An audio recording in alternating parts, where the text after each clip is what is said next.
Hello, and thank you for joining me today. Well, this is the Friday, May the 20th edition of our video devotionals. Thank you so much for joining us today. And we call this Faithful Friday, and God certainly has been faithful to us just this week alone. If we were just counting God's faithfulness for this week and this day even, then we can certainly say that God's been faithful. And it is the end of another work week and school week. And kids, you don't have much longer for school.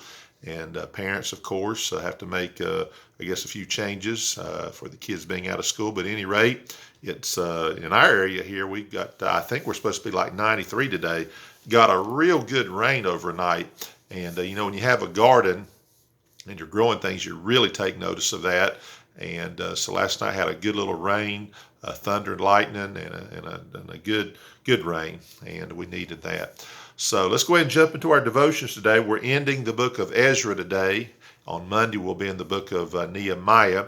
So we're going to be in chapter 9, just one verse, verse 8, just a simple thought today.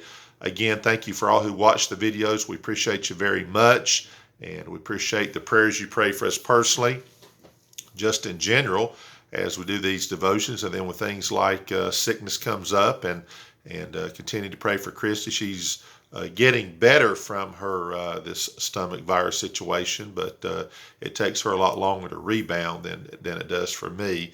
And so pray for her, and she appreciates it. And so let's go ahead and jump into the devotions. Ezra 9:8. Of course, we're here at the end of the book. This is basically about the rebuilding of the temple and the different things that went into it. And then, of course, Ezra, he deals with situations in which the people are not exactly where they need to be with God. We won't go through all the details, but at any rate, he's dealing with that.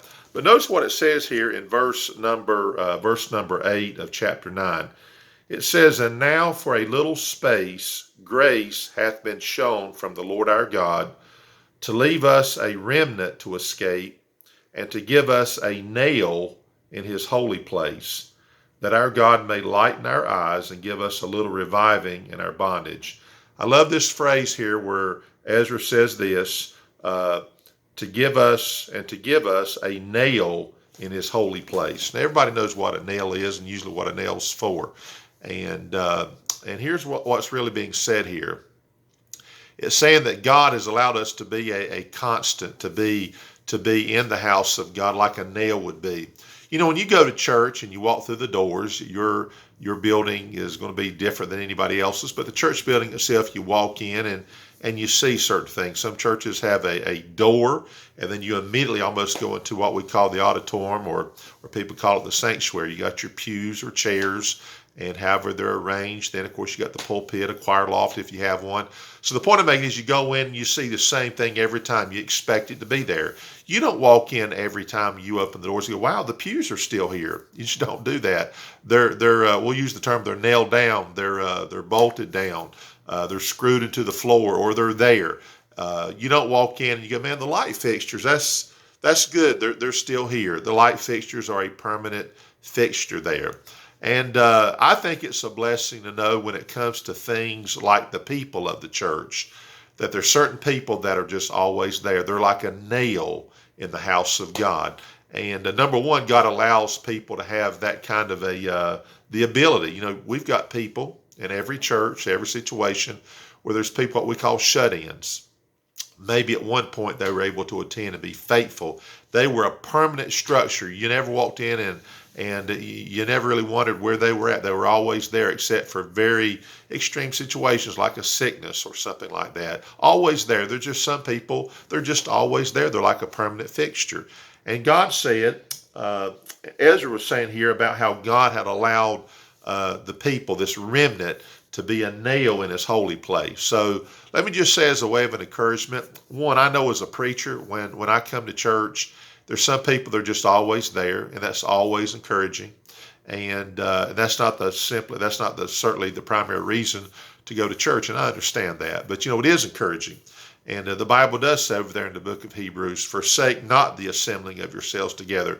That forsaking, there's something about when people are not very regular to church. They come and you're like, "Well, they're here."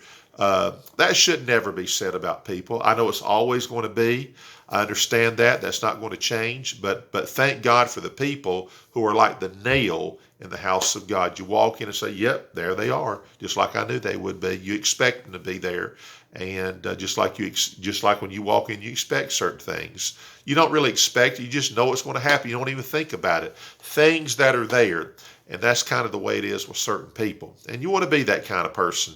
And thank God he gives us the ability to do that. If you've got good health, then thank God for your good health to be able to be in places. Just like when I was sick this past Sunday. I don't remember the last time I missed a Sunday morning for sickness. I really don't. I'm trying to think in my mind when I've ever missed a Sunday morning for sickness. I can only think of one and maybe two times in my adult life, and I mean that. And even in my child's life, I was just always healthy. But I'm saying God has given me the health to do that. It's not been because every Sunday I go, I guess I'll go to church today. It just doesn't. There's people that are faithful just don't do that. They're there. It's like work. There's some people you show up, they're there, and when they're not there, you go, man, where are they? It's a big deal. So God says through Ezra that I've taken this remnant, and for a little space grace hath been shown to leave us a nail in his holy place, to be that kind of a person, be that kind of an individual. And you're a blessing to people. And by the way, the things you get because you're in the house of God, all the things you get, the growth and all that, your service to God, as a pastor, you use people that are faithful, use people that are a nail in the house of God. They're dependable, and that's important. That's just another aspect of it.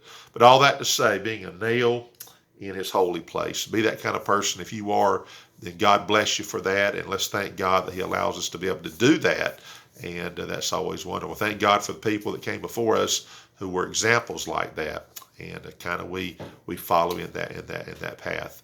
So hope you have a great weekend. And Sunday we're going to see you on Monday. We'll be in the book of Nehemiah, and one of my favorite characters of the Bible, and we'll look at him and some of the principles found there. Otherwise, we hope that you stay healthy, and we hope that you are safe, and we'll see you on Monday. Have a wonderful day, and we'll see you on Monday.